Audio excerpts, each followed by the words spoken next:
आमचं बाळ आमच्या ताब्यात मिळाले. मला बाकीचं काय बोलायचं. आमचं बाळ आमच्या हातात मिळालं याच्याबद्दल आम्हाला दुसरं आता काही बोलायचं नाही. आता आरोपी कसे पकडले जातील एवढंच बघायचे.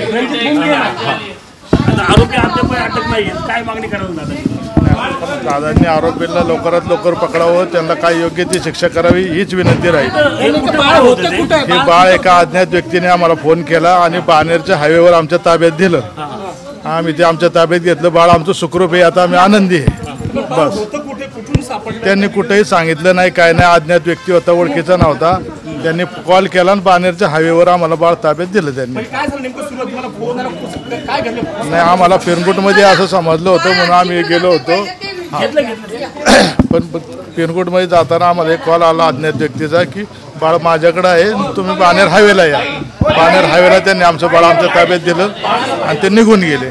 आम्ही विचारलं नाही कोण आहे काय नाही, अज्ञातच व्यक्ती होता. बाळ सुखरूप मिळालं, त्यांच्या नातेवाईकांनी आम्हाला सुपूर्द केलं. बस.